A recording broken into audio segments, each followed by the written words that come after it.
musicologist from Assam with archival recordings of songs, film, photographs, and Goalparia songs. Nihar Barua is renowned for her extensive research and documentation of the region's folk music traditions. Born into the Gauripur Barua princely family in Assam, she was the grandmother of Rishi Barua, eminent sculptor, painter, and photographer. In 1938, Nihar Barua embarked on a solo journey to Germany, a remarkable feat for an Indian woman of that era. During her travels, she delved into the study of European folk music, which significantly influenced her later work. Upon her return, she was decidedly more dedicated to the study of Assamese folk music, focusing on marginalized cultures and feminist perspectives, an endeavor she had begun in the 30s. Her research highlighted the role of women in cultural practices, such as dances performed by village women to invoke rain, often performed without clothing, symbolizing female agency and freedom. Throughout her life, Nihar Barua was committed to uplifting marginalized communities through the preservation and promotion of folk music. She passed away in 2004 at the age of 99, leaving behind a rich legacy in the field of ethnomusicology. In honoring this legacy of hers and to understand its importance in our contemporary society, this session promises to be engaging. Please let me introduce to you our esteemed panel for this discussion, which comprises of Mr. Rishi Bora, Dr. Saumya Chakravarti, and discussant Dr. Stuti Goswami. Rishi Bora is an accomplished artist and educator with a Master of Fine Arts from Kala Bhavana, Vishwabharati, Shantiniketan. He has served as a lecturer at Vishwabharati University since 2005, specializing in sculpture. Over the years, Mr. Barua has participated in numerous prestigious exhibitions, including those at the Birla Academy of Art and Culture, Academy of Fine Arts, the national and international venues in countries like Thailand, China, and Bangladesh. He has also contributed to various workshops, notably in bronze casting, sculpture, and digital photography, and has been invited as a resource person in multiple institutions. His work has earned recognition, including awards like the Best Sculpture of the Year at Kala Bhavan's annual exhibition and the Governor's Gold Medal at the Academy of Fine Arts, Calcutta. Most recently, Mr. Barua was honored with the Pride of Bengal 2024 award. May I request the festival coordinator, Banani Das Hazarika, to felicitate Mr. Rishi Barua with a Fulam Gamusa, a memento from the Assam Royal Global University, and a khofura.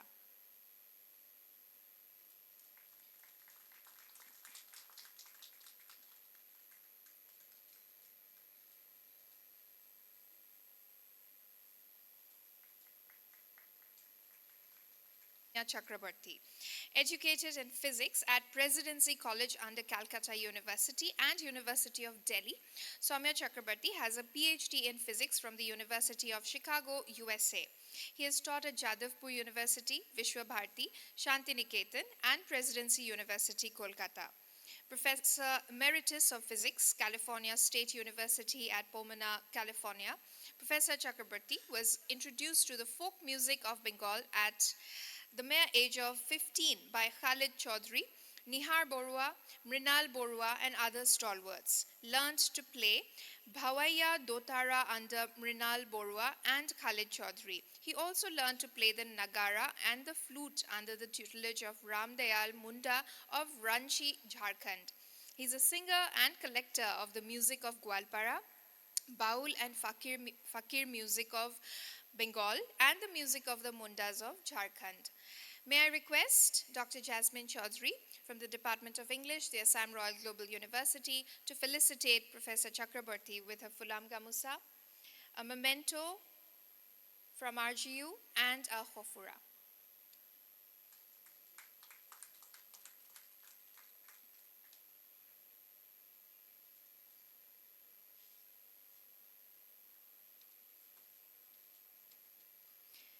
May I now introduce to you the discussant of this session, Dr. Stuti Goswami. For those who were not here for the earlier session,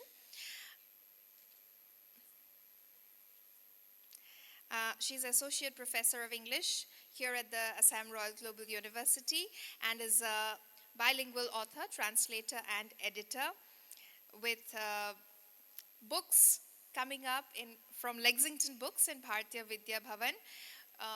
We look forward to her new translations of Thangjam Ibo Pishak's poetry collection in the English to Assamese and her work in translation from Marathi to the Assamese.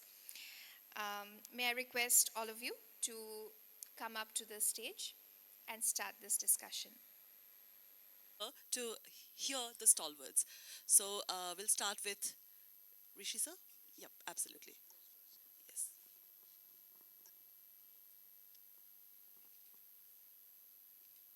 Hello. Yeah.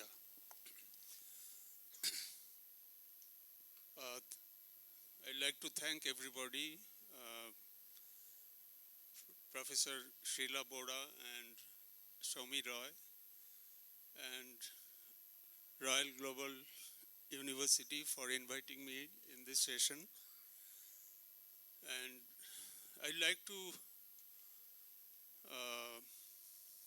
confess something. I'm not an expert in ethnomusicology or language. I am a visual artist, so I may not be able to answer very critical questions if you ask. Here I am invited to talk about my grandmother, Nihar Barua, whom I have seen from the day of my birth.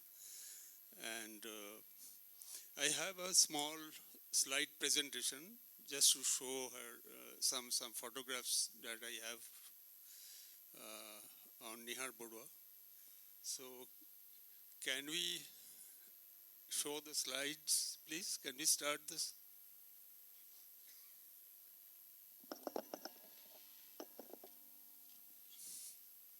And we have with me Professor Saumya Chakravarti,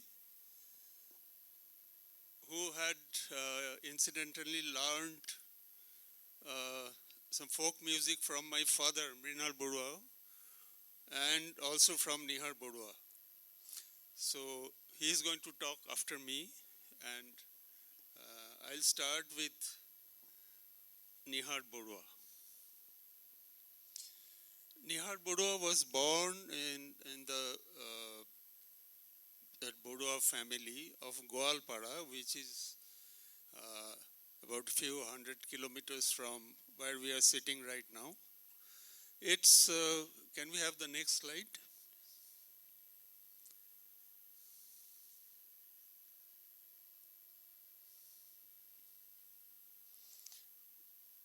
Okay, this is Nihar Bora in her younger days. As you can see, she has a snake on her, entwined on her, arm. She was also a naturalist and a conservationist. And we learned so many things from her in our childhood. Okay, the next slide.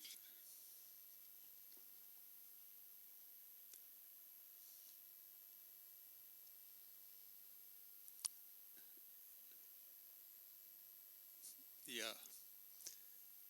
So this is where Goalparia is situated. You can see the red circle. That is where Goalparia is. It's sandwiched between Bhutan and Meghalaya on one side, And there is Bangladesh, you can see on the south of Goalparia. And on the other side, which is not here, is the part of North Bengal. So we have to understand the demography of this place. Yeah. So this region of Goalparia is a very interesting cultural mixture. You know, on one side there is Bangladesh, which was a part of India at one time, and on the other side we have this lower Assam area. So this area is dominated by these Koch Rajbongshi people. Now, Koch Rajbongshis are they are the mainstream people from this Koch Bihar dynasty, you know. And in fact, the language we speak here is not proper Assamese language. It's a language called Bahai Bhasha or Koch Rajbongshi language. So this region is very extremely rich in their folk songs, and the culture is completely different from mainstream Assamese culture. And we have some tribals around here, the Bora and the Rabha and the Kashi and the Mech and the Chutias. So it's a very interesting cultural mix in that area. And the very interesting thing is that in these folk songs, we will find even the Hindus and the Muslims, they're singing the same songs, except some songs, you know, the marriage songs of, you know, the Muslims, who are which are a little different from the Hindu songs. So we have this kind of cultural milieu in that area. And Nihar Barua was born in this family, this Bora family, who were the landlords of that region. And she grew up in the household. And in those days, there were no girls' school in that area. So she was kind of had a homeschooling, you know. And her father was Raja Prabhat Chandra Barua. Can I have the next slide? This is our ancestral home. This was Nihar Barua's own house, which was built by her father.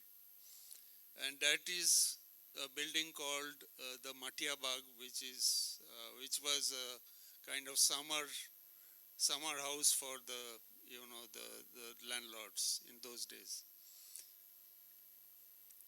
The next one. So this is Raja Prabhat Chandra Barua, who came from a lineage known as the Baruas of Rangamati. He was one of the most enigmatic landlords among the Baruas lineage.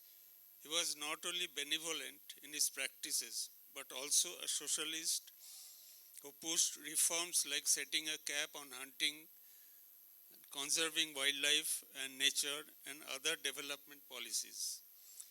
He stands out as a leader in socio-cultural, political, and economic development.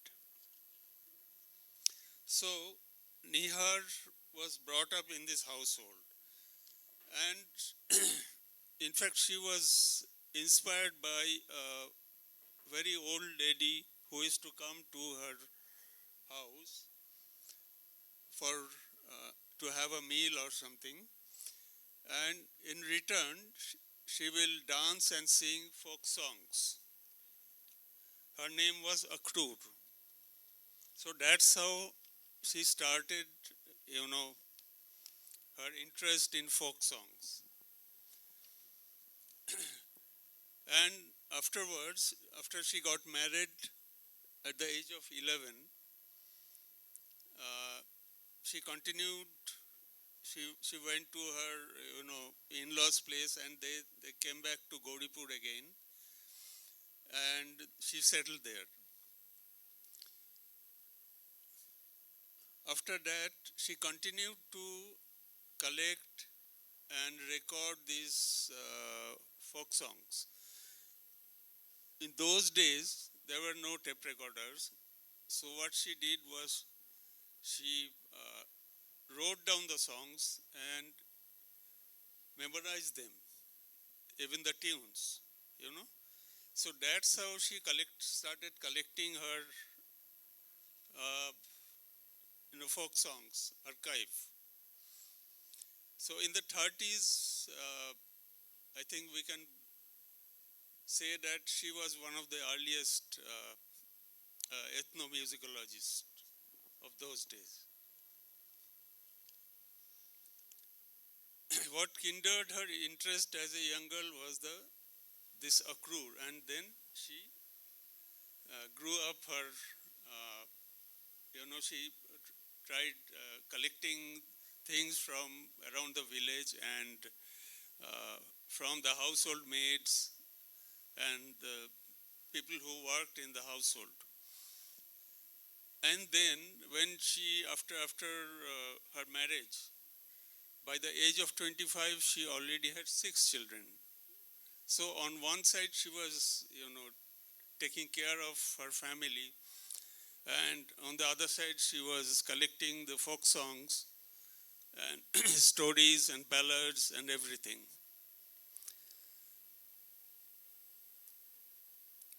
And then what happened was Raja Prabhat Chandru, her father, he appointed a folk singer, Sheikh Koritullah, at the household.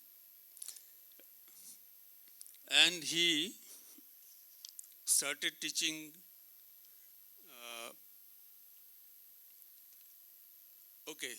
these are her siblings. That's the eldest was Pramathesh Bora, who was a renowned filmmaker. And then Nihar, and then Nilima was her sister. She was a textile conservationist and an expert in textiles. And then Prakitish, who was known as the Elephant Man. He was an expert in elephants. And the last one was Pranabesh. So many of you have heard about Pratima Barua. So this Prakitish Barua was her father, actually. So when this person, Sheikh Koritullah, was appointed as a teacher in folk music, he used to teach Dotara to Mrinal. Mrinal was the second son of Nihar Barua, and incidentally he is my father, and to Pratima Barua. So Pratima was learning the songs, and Mrinal was learning to play the Dotara, and he used to sing also. So that's how this, the practice of learning folk songs started in the family. And she continued to collect songs and jot them down in her notebooks, and also many stories and ballads and proverbs of that Goalparia region.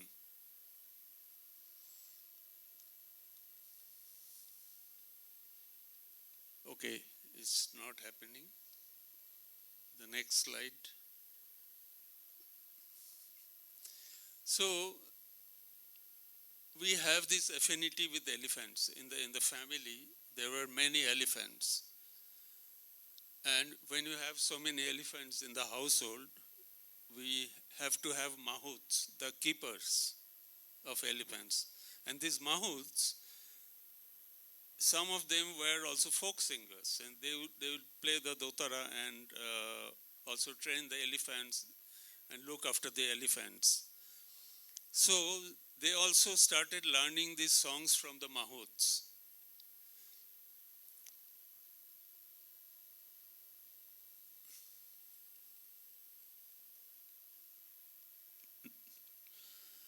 You can see this, it's a hunting scene, shikar. So the number of elephants that this family had, you know. This is a usual jungle camp where everybody used to go once a year. And interestingly, this Prakitish Barua, who was one of my grandfather, he used to catch elephants. That was his profession. And though you can, I don't know, you'll recognize me here. This is me here, anyway. And my cousins are here. So elephants were an integral part of our household. Sorry.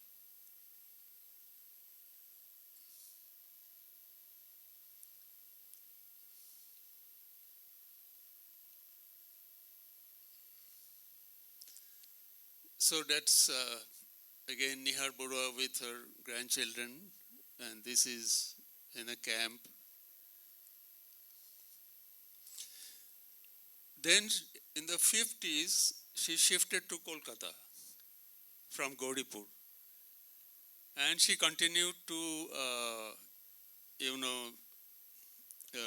build her archive of songs. And there she met two persons.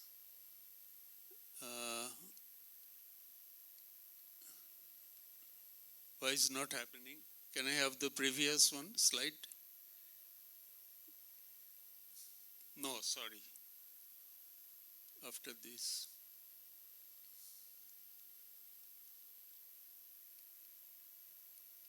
Yeah.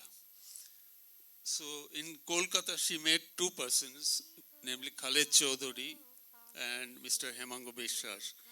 Khaled Chaudhary is a renowned theatre person from Kolkata, and he was also a collector of folk songs. I think Shomoda will be able to tell better. And Hemango Bishas is also a renowned folk singer. So together, they formed this folklore institute in Kolkata. And Nihar Barua continued to collect and preserve these folk songs. And she was frequently visiting Gauripur and other places. But finally, she settled in Kolkata. And together, they formed this archive of Goalparia and other folk music, you know. So, I think I'll hand over the thing to Professor Saumya Chakravarti, who is going to talk about this archiving of this folk music. Hello. Hello. Can you hear me? Yes? No? Yes. Okay. Thank you, Rishi. I wish to begin by thanking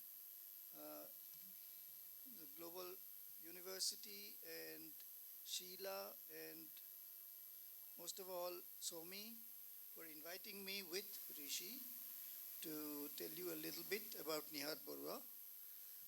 What I'll do is I'll talk for about 15 minutes and then I will ask for audience question and answer, if that's okay. I don't know if we have 15 minutes. It should not be too late for lunch. Okay. So as Rishi pointed out, when I was about 14 or 15, I was in high school.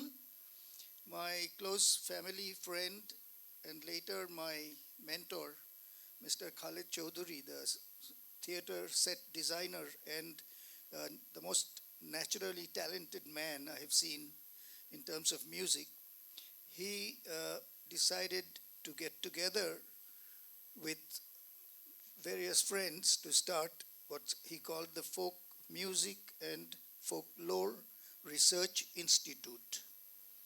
And Nihardi, as we all called her, she was closer in age to my grandmother. She was the founder president of the Folk Music Institute. And then there were other people like Khalid Chaudhuri, like Hemango Biswas, who Rishi mentioned, a famous musician from the IPTA, the Indian People's Theatre Association in the 40s. Also, Rishi's father, Dr. Mrinal Barua, another friend from Sylhet, Ronen Rai Chaudhuri. So all these were very significant musicians in their own right. They started this institute in order to collect and preserve and disseminate the music. And for the next 20 years, I think there was a lot of activity. I was the ball boy, meaning when you see tennis games, when the players are playing, when the ball goes out of court, there are young people who run and pick up the ball and go stand against the wall again. So I was the ball boy of Folk Music Research Institute.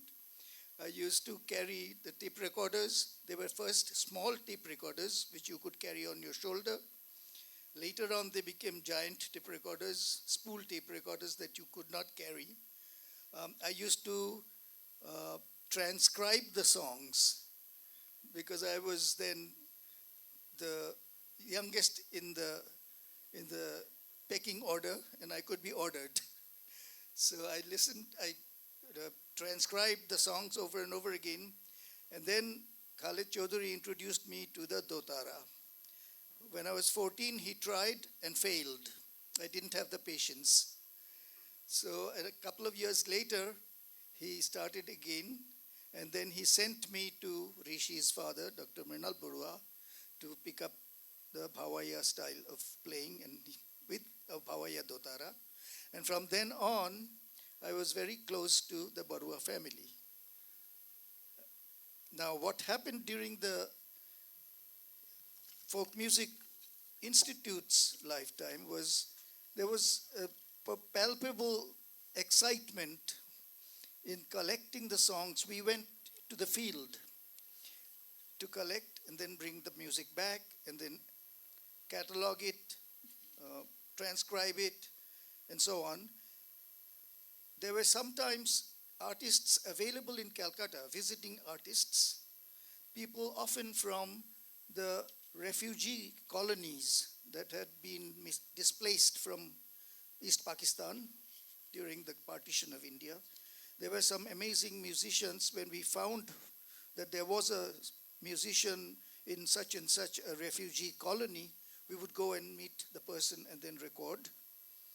So this kind of activities led to a fairly large collection for the Folk Music Institute from East Bengal, from North Bengal, from West Bengal, even going into a little bit of the borders of West Bengal on the west side, Bihar and Chhattisgarh.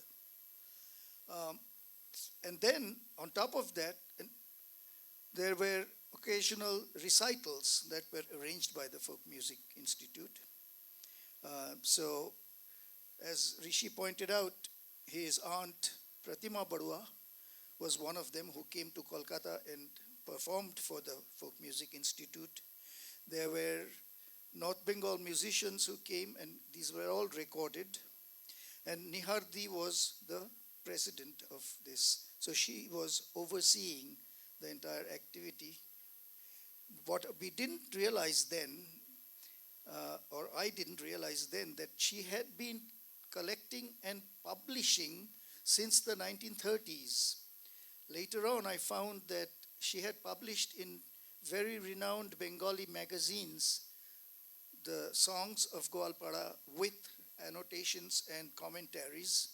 So I think the earliest one was probably in late 30s in the fairly well-known magazine called Porichoy. And then she also wrote for the distinguished magazine called Pravasi, which was founded by Tagore many, many years ago. So this was something that she never claimed publicly that she was involved in. So we thought that she was a very kindly grandmother who knew all of this music and would freely share it with us, teach it to us. In fact, I remember when I had finished my school leaving exam and I was totally free, I would go over to her house and she would be slicing supari very finely. She was really good at that. And so I would sit in front of her and watch her, and she would sing some of the marriage songs that Rishi mentioned, and I picked them up. I still remember a few of them. And then much later, in I think the year 2000, a little book was published by her called Pranto Bashir Jhuli. English would be the cloth sack of the marginalized. Now, Jhuli is a little version of the Jhola, which you hear about in Delhi politics, the Jhola wala. So this was a smaller version which had lots of bits and pieces of all kinds of things. So Pranto Bashir Jhuli is a fantastic book published in 2000, and Rishi did the cover design for it. And it has a very interesting introduction about Nihar and her music and her work, followed by some of her own writings reprinted. I think it should be our task to try to translate it so that it can be read by outside Bengali-speaking circles. And the other thing that I did not know was that she was a really proficient dancer of folk dance that she learned from some of these women that Rishi mentioned. And with the music, there's a kind of music called chatka, which is a 4/4 music, 3/3 music, I suppose, a teura tal. So I've seen her dance when someone is playing the dotara, playing the chatka and singing, and she was a really wonderful treat. I think Rishi will correct me. She was probably also on the television on an occasion to perform this dance with the chatka. But most of all, what I remember is that she was this white-haired, grandmotherly woman who had an enormous collection of songs all in her head and freely shared it with everybody. She had many women come and learn it from her. One thing that I later realized, that she did not know what ethnomusicology is because she never declared anything about that, except she was an ardent documenter. She was documenting everything, which is one of the first things that one has to learn in musicology.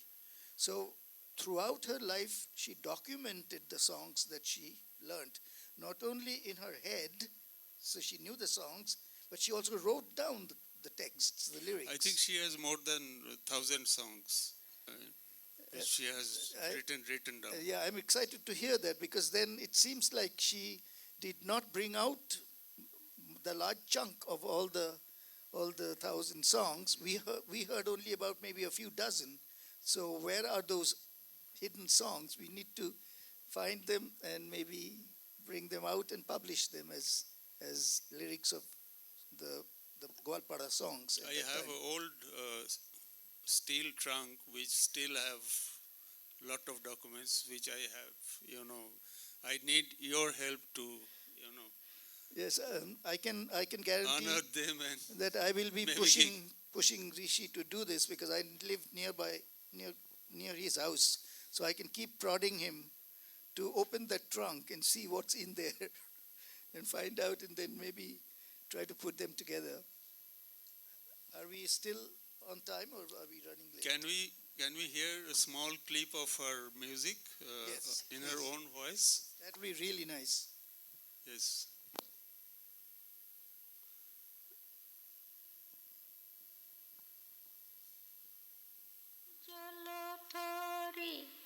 Ratan করে চাওয়াল করি মায়ের আঞ্চল ধরি রতন করে চাওয়াল করি কেমনে বঞ্চিব মাগো পাগল শিবের ঘরতে সকলের শেষে খাইও নিশাভাগে নিদ্রা যাইও সকলের শেষে খাইও নিশাভাগে নিদ্রা যাইও উঠিও পতিক সকালেও মা জননী উঠিও পতিক সকালেও মা ভবানী শ্বশুরি কহিবে কথা তাতে কইর হেত মাতা শ্বশুরি কহিবে কথা তাতে কইর হেত মাতা মাথা তুলিয়া নাতে নয়ুতরয় মা জননী মাথা তুলিয়া নাতে নয়ুতরয় মা ভবানী জয়া বিজয়া তুমি মায়ের কাছে থাকিও জয়া বিজয়া তুমি মায়ের কাছে থাকিও ক্ষুধা না গেলে মাও শরণনি খাওয়াইও এই তো আশ্বিন মাসে পুন গৌরী আসিল দেখিয়া জননী মায়ের দুঃখ দূর হইল সপ্তমী নবমী তিথি সুখে নিশি গওয়াইল বিজয়া দশমী মায়ের কালো হইয়া আসিল বিজয়া দশমী মায়ের কালো হইয়া আসিল She was 90 when she recorded this song, I think. Yeah. Thank you very much. Before we end, I want to share with you 3 photographs. This is to do with the Folk Music Research Institute. So if we can, right after Rishi's file, I think there are 3 JPEG files. Can I have the first JPEG file, please?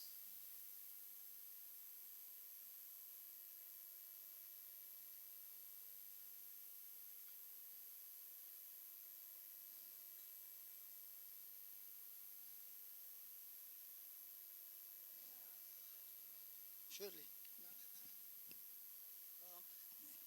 3 years after the Institute, Folk Music Research Institute was founded, an anthology was published by the Folk Music and Folklore Research Institute. The cover was designed by no one other than Khalid Chaudhary. So it looks really professional. Although there was a volume 1 written, that no volume 2 ever came out. But what's interesting is this is 1967, so that's almost 60 years ago. If you go to the next file, I can show you the contents, and you can see the contents were really varied and a lot of contributors. Of course, please, let's stick on that. Of course, it had to begin with, can you shrink it a bit, zoom out, please? There. Yeah, it always begins, every Bengali enterprise begins with Rabindranath Tagore. So the first one was Tagore's writing on folk music and folklore, excerpts, thank you. And then there was one by Grierson on Bihari folk songs. And then there were several people writing about Bhojpuri and UP and music of South Bengal and Medinipur and the bowls of Bengal.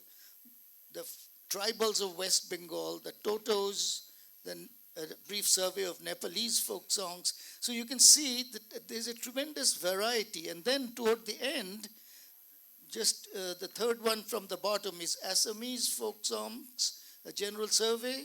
And before that sits Nihar Barua, songs that grow out of a legend. So this was the English translation of one of the Bengali essays that she wrote about the Mahut songs. So, and the next page will also, just to give you a feel, that there were discussions or essays on Negro spirituals, on Pete Seeger was one of the contributors, which is quite interesting.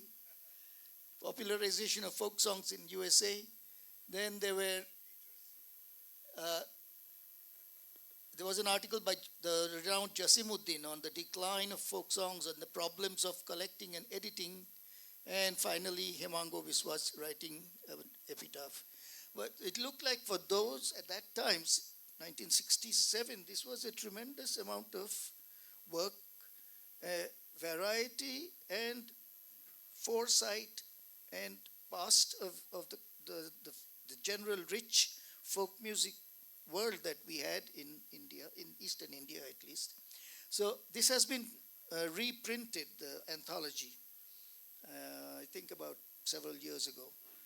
It would be interesting for those who are interested in folk music to look at this. Obviously it's dated because it's 60 years ago, but I thought I would share with you this particular anthology that was published. I was also a ball boy here. I did the proof correcting and the typing on a typewriter and so on. I was 17 then. Thank you very much. Thank you, sir. There's a saying that fools tread where angels fear to tread. I thought I was that one when I was put into this particular session, but I would like to honor at least Professor Shiela Bora ma'am's choice of putting me here and also satiate my curiosity if I may be allowed to. So the first thing I was wondering, in which language did she transcribe the songs? Because initially she did not record, Nihar Barua did not record the songs per se, but as I understand she transcribed. So what script did she use?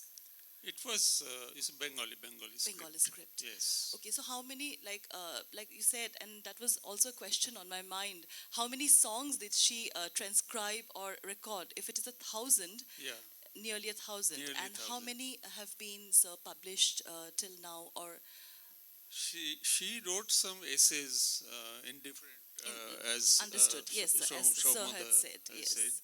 So they were published in different magazines in those days. And I have, as I said, a collection of her own handwritings written in small, those,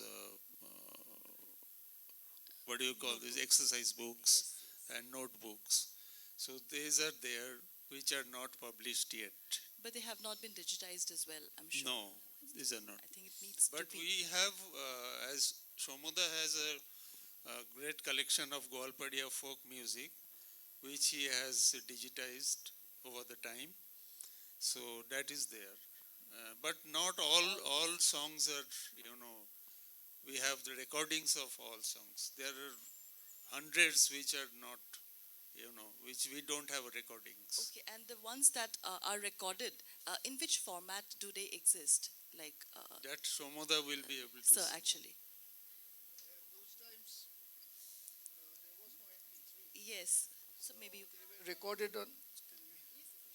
They were recorded on a spool tape, usually the 3-inch and then the 8-inch. And so those are recorded, and then when I digitize them, I save them as WAV files, as a data CD, so it can be edited and copied. If it was a music CD, then you could only play it back, but you could not change any of its formatting or pull it out of the CD. And how So- many songs would that be? Like how many songs would that? How have you many digitized? songs would that be? I would say it's certainly not into the hundreds, but it scores of songs. So they're So not score open. being 20. So multiples of 20 scores 60, of 80 songs. possibly. So we still have a treasure trove waiting for the world to know. And I genuinely hope, sir, they are translated as well. Because not everyone, I understood what kind of fairly I understood what we heard, but maybe it may not be accessible to all as the language wise. So, however, of course, there's always a risk of getting lost in translation, but even then, if we have something, then it will be helpful for actually researchers. Also because, if I may be also allowed to say this, the whole Bora family and its contributions come at a very crucial period of this whole region's modernity. Today in India, we talk of modernity, colonial modernity, this, that, but somehow this family and its contributions somehow have not been documented as much as I think needs to be done. It's true. We talk about Protima Bora Pandey, someone I've also been fortunate to know her personally as a child. But we barely know about Nihar Barua. And I think we are very glad to have had this session here. But we also need to have many more, not simply sessions, but content, information that is available, not simply on Google search, but that is available through valid sources that can be accessible to students and researchers. Absolutely. I feel. Because, yes, ma'am, of course. We were.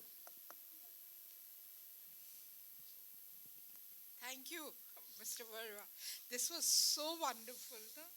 Thank you. Actually, we were also in very close touch with this family. But I know Protima Barua. I've met her. I've met Parvati Barua. But I actually hadn't heard of Nihar Barua. So when Somi was telling me that we have this, I was wondering who Nihar Barua is, and then I tried to find out, you see. And now that you have told me and what I have heard just now, it's amazing that at that period of time, I mean, she thought of, recording, documenting the song. It's really amazing. And I would love to tell Shomada that if anything you do and you want my help ever, I'm there at your service all the time. Thank you. Thank you very much, Sheila. I just want to mention that self-effacement is the hallmark of this Barua family. Really? So they will not ever tell you all that they have accomplished.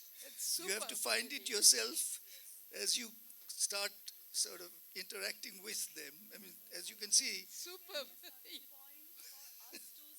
So I would be very happy to work with Sheila and with Somi and with, of course, by prodding Rishi to finish this project of Nihar Barua's music.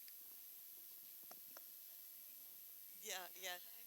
Thank you so much. It's just fascinating to hear and so nice to hear it, the two of you doing it by conversation.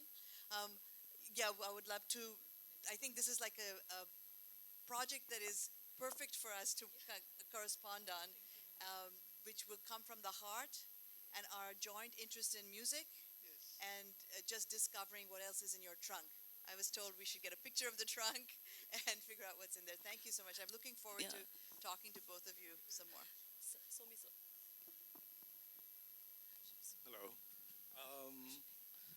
When we have festivals like this, there's a lot of interesting conversations that happen in the sidelines over a glass of something late at night.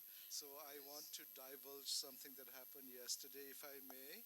Stephen, please tell us about how your Australian friend and the project might connect with the Barua family. Hold on, please. I just have a long-term collaboration with retired musicologist Dr. Rishi, who was at Monash University when I was a student there, and he once asked my supervisor, "Is this Stephen Morey a person of any value? Should I talk to him about anything?" And anyway, we've been talking ever since.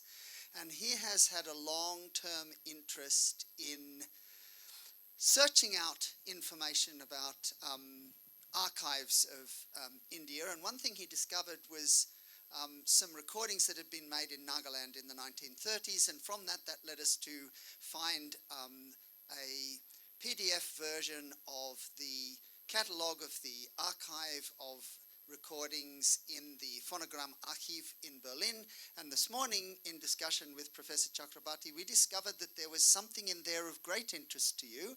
I've actually forgotten her name now, but you'll tell us. So we haven't found anything directly connected with your grandmother in that archive yet, but there are things out there, and this is a really good example of how our informal discussions might lead somewhere. So.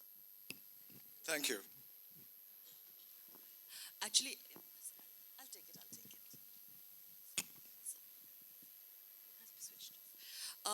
We'll probably need to go for lunch, but I'll be very honest. The moment you said there are almost 1,000 of those documents in a trunk, immediately the vision that flashed in my mind scared me. I was like, oh my God, I hope it's kept well. I'm sure it is.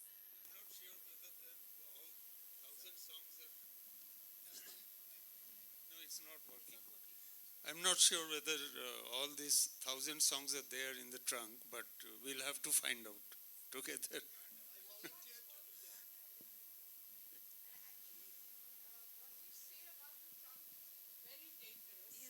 Because I was working on the manuscripts in some of the khotros in Majuli, and they were very hesitant to show what was in the wooden boxes. Finally, when I got them to open, there were little holes on the wooden boxes, and they were all eaten up. There was nothing left. We think it is very safely kept, but they are not, because we don't know what is happening inside them. Yeah, and when that's finally true. we open them after 50 years, we find nothing left. I hope these songs are there intact. I swear. But fortunately, it's a steel trunk, not a wooden But even one. steel I don't trust, as long as we... Yeah, I had a recording of the Steelwell Road, which was recorded at the time it was made, in 1942. And I had it on the tape, and now I can't open it. It's on the spot it was recorded, how the road was made, and what the soldiers went through, what the people went through while building the road. And now I don't have that tape. I want to show it to my students. I can't open it. I can't open it, yeah. That file has got corrupted, or the tape has got stuck or something. It is not digitized. It's on a tape. This is the problem, you see. I wish I could give it to you. I have given it to a professor in Delhi. I don't have it with me just now. He said he'll try. So these are the problems. You please get them digitized as fast as you hand over the trunk to Shamoda and help him.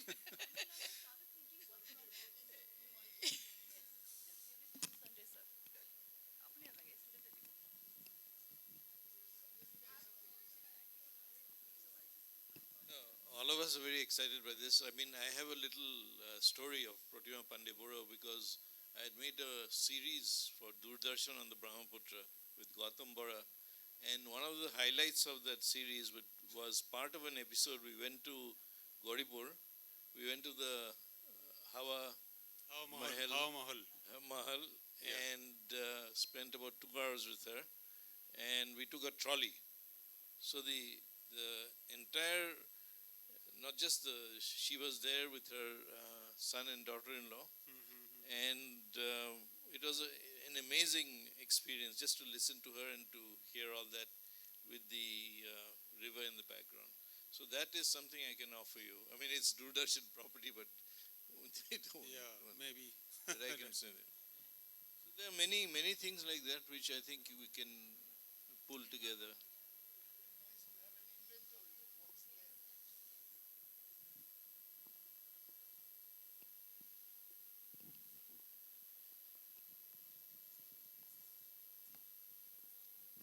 Yeah, I was saying that it would be nice to have an inventory of what's available in various places, not just Rishi's trunk.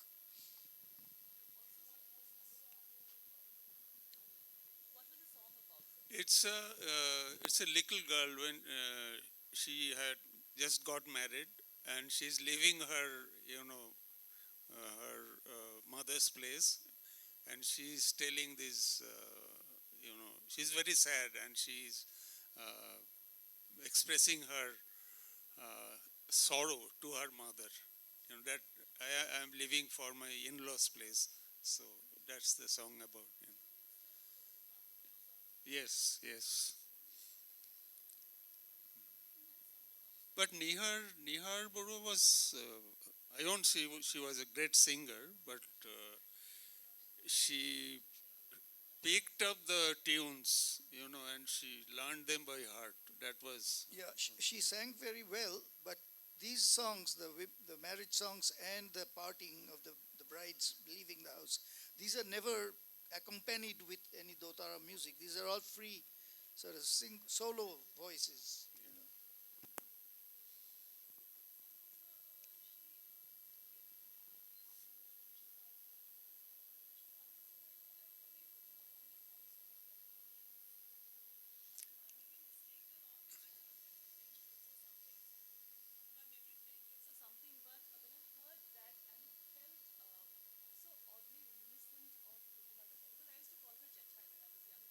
Yeah. Pratima Bora started her, you know, her learning her folk songs.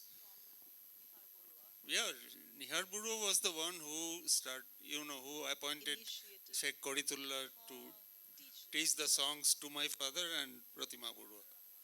So they were the first two, children who started singing in the household. But there's also this narrative of Pratima Pandey going around collecting folk songs. I'm not sure how many she has collected, but it was all mainly my grandmother's collection.